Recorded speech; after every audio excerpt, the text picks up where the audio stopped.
இல்ல இல்ல, நானே ஓட்டி விடுறேன்.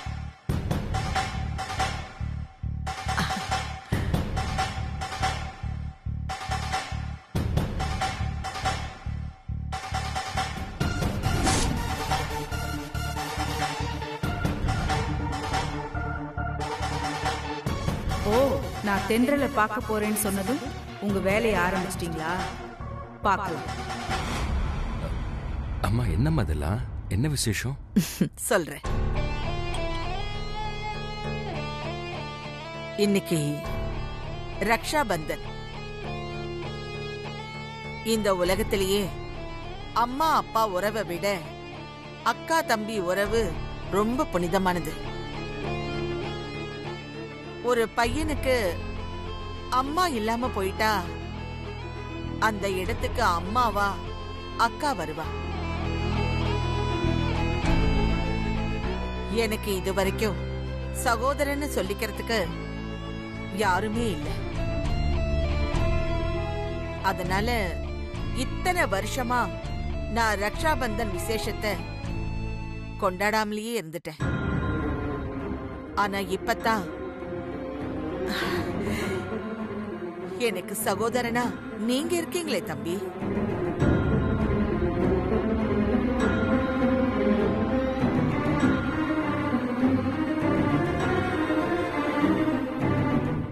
எனக்கு சம்பந்தியா வரப்போற உங்களை நான் சகோதரனா நினைக்கிறதுல தப்பு ஒண்ணும் இல்லையே.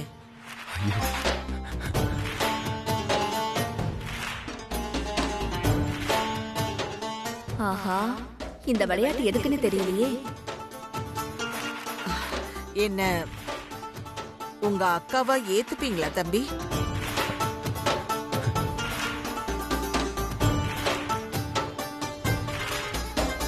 இன்னில இருந்து நீங்க எனக்கு தம்பி, நான் உங்களுக்கு அக்கா.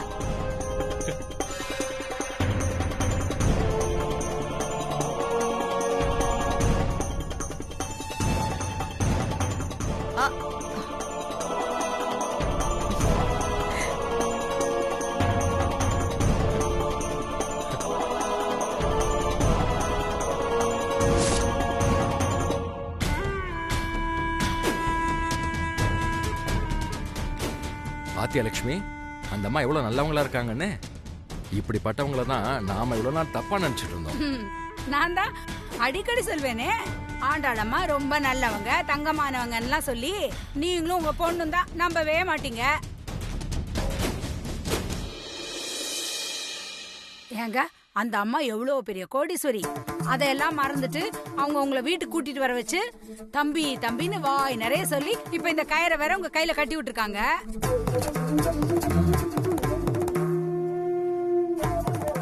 நிஜமாவே அந்த அம்மாவுக்கு பெரிய மனசுதாங்க. நிஜமாவே ஆண்டாள் பாட்டியை நினைக்கும் போது ரொம்ப சந்தோஷமா இருக்குப்பா. இதுவரைக்கும் ஆண்டாள் பாட்டி நம்ம கிட்ட கோவமா பேசும் போதெல்லாம் நான் அவங்கள தப்பாதான் நினைச்சிட்டு இருந்தேன். இனிமே அப்படி நினைக்க மாட்டேன். ஏன்னா வயசானாலும் அவங்க ஒரு குழந்தை மாதிரி தான். கரெக்டா சொன்னமா.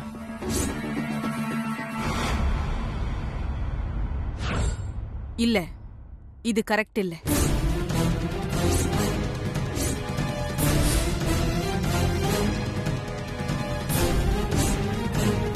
அத்தை, அத்தை, ஏன் அப்படி சொல்றீங்க? இல்லம்மா, ஆண்டாள் அம்மா பத்தி உங்க எல்லாருக்கும் தெரிஞ்சதை விட எனக்கு நல்லா தெரியும். ஆண்டாள் அம்மா கொஞ்சம் பணத்திமிரு பிடிச்சவங்க தான். அவங்க கிட்ட நீ இருந்தா இருந்துட்டு போட்டுமே, அதனால என்ன தப்பு இருக்கு? இந்த காலத்துல 1000 2000 சம்பாதிக்கிறவங்கள அந்த ஆட்டம் ஆடுறாங்க. அவள ஏங்க, என் வீட்டுக்காரு ஒரு 1000 ரூபாய் இன்கிரிமெண்ட் வந்துச்சுன்னு என் கையில கொடுத்தாலே என் ஆட்டமே தாங்காதே. அவங்க என்னடானா ஒரு நாளைக்கு லட்சக்கணக்கில் சம்பாதிக்கிறவங்க. அவங்களுக்கு பணத்தும் இருக்கிறதுல ஒண்ணும் தப்பு இல்லையே. இருந்தாலும் அவங்க கிட்ட ஒரு நல்ல குணம் இருக்குல்ல, அததான் நம்ம பார்க்கணும். இல்லங்க, இருந்தாலும் அம்மா தப்பா எடுத்துக்காதீங்க. ஆண்டாள் அம்மாவை பத்தி தயவு செஞ்சு எந்த குறையும் சொல்லாதீங்க. இனிமே நாங்க யாரும் அவங்கள தப்பாவே நினைக்க மாட்டோம். ஒருத்தர் கிட்ட இருக்கிற கெட்ட குணத்தை நம்ம பார்க்க கூடாது, நல்லதை மட்டும்தான் பார்க்கணும். ஆண்டாள் அம்மா கிட்ட இனிமே நாங்க நல்லதை மட்டும்தான் பார்ப்போம்.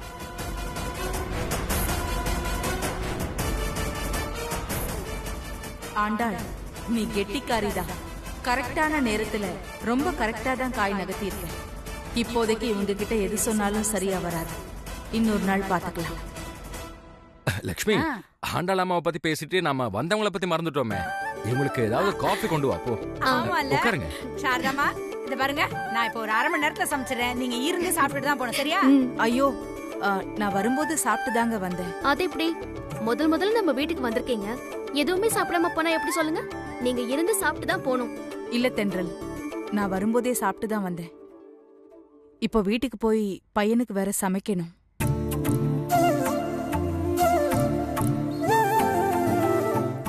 ரேடியோல இவங்க கதையெல்லாம் கேட்டதை வச்சு பார்த்தா கண்டிப்பா இவங்க பையன் நல்ல பையனா தான் இருப்பான். இவங்க சம்மதிச்சாங்கன்னா பேசாம நிலாவையே அவங்க பையனுக்கு கட்டி கொடுத்துடலாம். சரி, மதிய சாப்பாட்டுக்கு பையன் வீட்டுக்கு வந்துருவான். நான் கிளம்புறேங்க. ஏங்க, ஒரு நிமிஷங்க. நீங்க பையன்னு சொன்னதுதான் எனக்கு ஞாபகத்துக்கு வருது. உங்க பையனுக்கு இன்னும் கல்யாணம் ஆகல?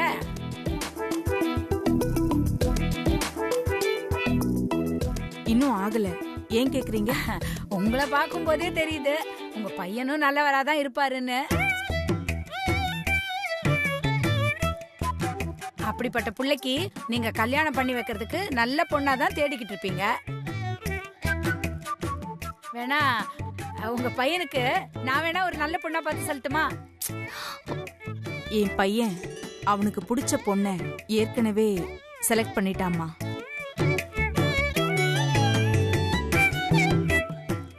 அத்தை, உங்க பையன் செலக்ட் பண்ண அந்த லக்கி கேர்ள் யாரு?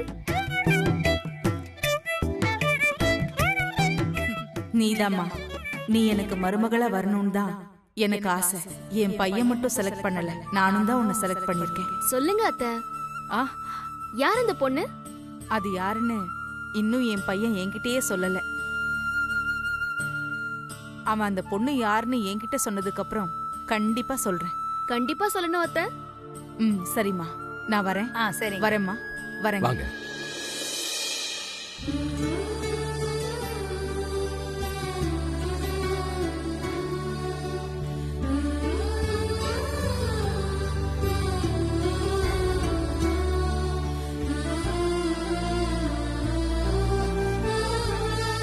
என்ன அத்தை? வரேம்மா. அம்மா, அனுப்பிட்டு வரேன். சரி. அப்பா, இத வந்துடுங்க.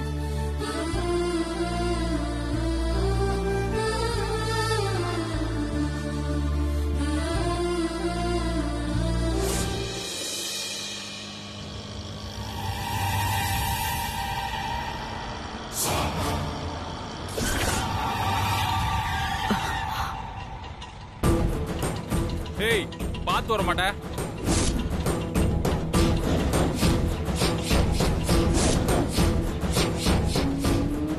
கண்ணை எங்க வச்சுக்கிட்டு வண்டி ஓட்டுற? அண்ணே, உனக்கு தெரிஞ்சவங்களாமா? தெரிஞ்சவங்க தான். கொஞ்சம் வெயிட் பண்ணுங்க, நான் பேசிட்டு வரேன். ஓகேம்மா.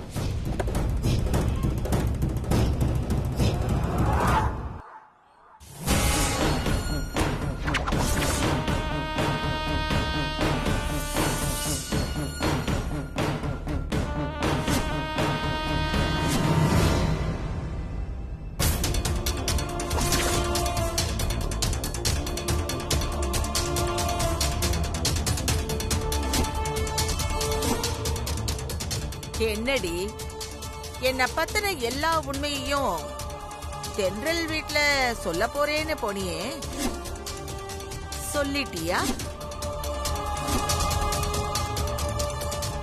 இந்த ஆண்டாளை பத்தி சரியா புரிஞ்சுக்காம விளையாடுறல.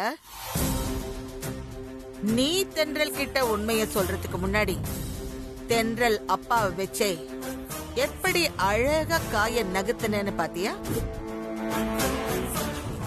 தாண்டி ஆண்டாள். இப்பவாவது புரிஞ்சுதா? ஆகாஷுக்கும் தென்றலுக்கும் நடக்க போற கல்யாணத்தை உன்னால தடுக்கவே முடியாது. மரியாதையா இன்னைக்கே ஊரை விட்டு போறதுக்கான வழிய பாரு.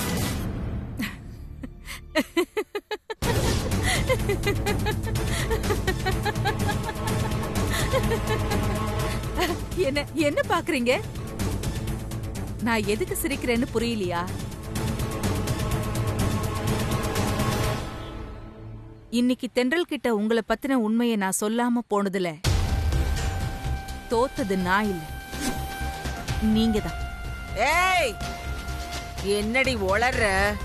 நீங்க யாரு, எப்படிப்பட்டவங்க, உங்களுக்கும் எனக்கும் என்ன சம்பந்தம், இதெல்லாம் நான் இன்னைக்குதான் தென்றல் கிட்ட சொல்லணும்னு இல்ல.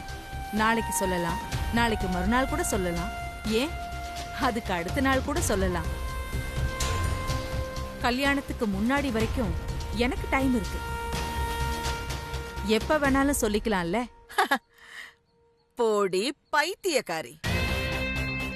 நீ இனிமே என்ன பத்தி எப்படி சொன்னாலும் தென்றல் வீட்ல யாரும் நம்ப மாட்டாங்க. ஏன்னா இன்னைக்கு தென்றல் அப்பா கிட்ட நான் நடிச்ச நடிப்பு அப்படி. உங்களோட நடிப்புக்கு டைரக்டரே நான் தான் மாமியாரே. இத்தனை நாளா தென்றல் குடும்பத்துல இருக்கிற அத்தனை பேர்கிட்டையும் உங்களோட பணத்திமிரால எந்த அளவுக்கு ஆணவமா நடந்துக்கிட்டீங்க. ஆனா இன்னைக்கு உங்க ஆணவத்தை எல்லாம் அடக்கி தென்றல் அப்பா முன்னாடி உங்களை எப்படி பம்ம வச்சேன் பாத்தீங்களா? தகுதி, தராதரம், அந்தஸ்து, கௌரவம்னு கண்டதையும் பேசி தென்றல் குடும்பத்தை நீங்க எப்படியெல்லாம் நோகடிச்சிருப்பீங்க.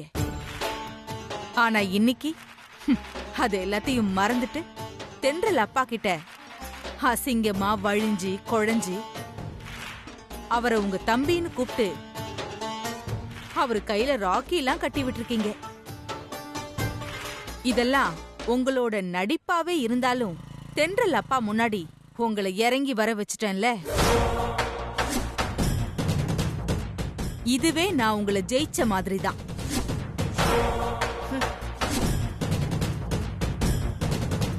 இன்னைக்கு நீங்க நல்லவங்க மாதிரி நடிச்சு தென்றல் குடும்பத்தை நீங்க ஏமாத்திட்டீங்க. ஆனா இது கடைசி வரைக்கும் நீடிக்கும்னு நம்பாதீங்க. ஏன்னா இயல்பாவே நல்லவங்களா இருக்கிறவங்கள இந்த உலகம் சந்தேக கண்ணோடு தான் பாக்கும். நீங்க நல்லவங்க மாதிரி நடிக்க தான் செஞ்சிருக்கீங்க. அது நடிப்பு தாங்கிறத தென்றல் குடும்பம் தெரிஞ்சுக்கிறதுக்கு ரொம்ப நாள் ஆகாது. எப்ப வேணாலும் தென்றல் முன்னாடி உங்க வேஷம் கலைஞ்சிடலாம். அந்த வேஷம் கலைஞ்சிடக்கூடாதுன்னு நீங்க அது மேலேயே கவனமா இருக்கிற கேப்ல நான் அசால்ட்டா என் சபதத்தை நிறைவேற்றிட்டு போயிட்டே இருப்பேன். திரும்பவும் சொல்றேன்,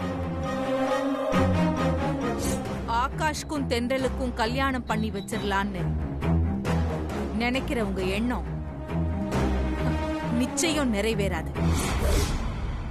தென்றலுக்கும் ஏன் பையனுக்கும் தான் கல்யாணம் நடக்கும்.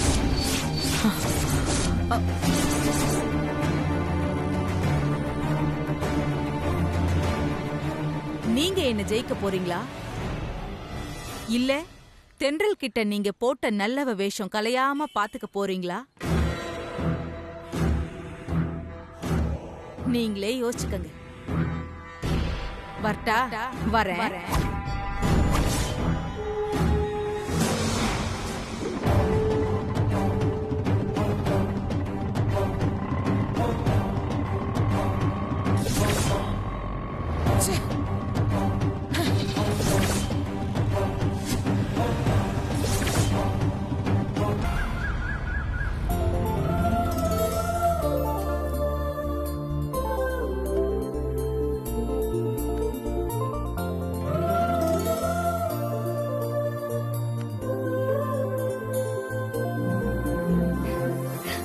ஹாய் ஆகாஷ்.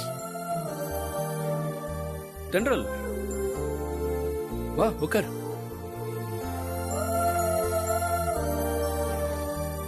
ஆகாஷ், ஆ? கால் பண்ணி வர சொன்னீங்க, ஏதாவது இம்பார்ட்டன்டான விஷயமா? ஆமா, நம்ம மேரேஜ் இன்விடேஷன் ரெடி ஆயிடுச்சா? இன்னைக்கு டெலிவரி பண்றதா சொல்லியிருந்தாங்க. ஓ அப்படியா? தென்றல்,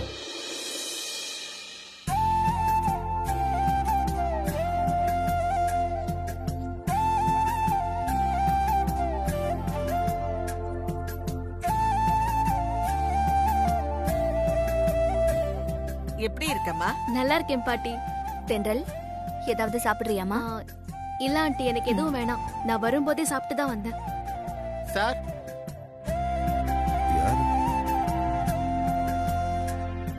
என்னப்பா? பிரஸ்ல இருந்து பத்திரிக்கை கொண்டு வந்திருக்கேன். அப்படியா? ஆமா. வா உள்ள வா. வா ஆண்டாள், பத்திரிக்கை. ம், இந்தாங்க மேடம். பிரிச்சு பார்த்து எல்லாம் சரியா இருக்கான்னு செக் பண்ணிட்டு சொல்லிட்டீங்கன்னா நான் கிளம்புவேன். இல்லப்பா, முதல்ல பூஜையில வச்சுட்டு அதுக்கப்புறமா பார்க்கலாம். ஆ வா. சரி மேடம்.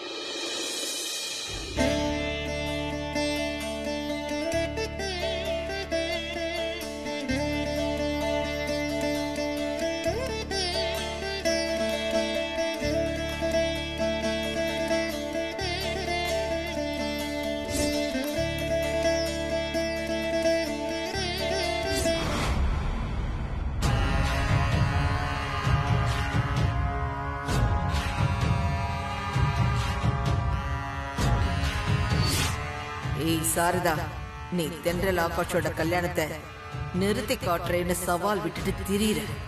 ஆனா இங்க அவங்க கல்யாண பத்திரிக்கையே ரெடியாகி வந்துடுச்சு.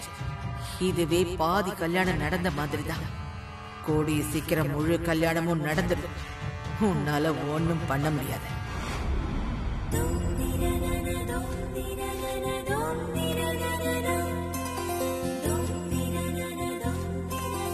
இந்தாங்க மேடம்.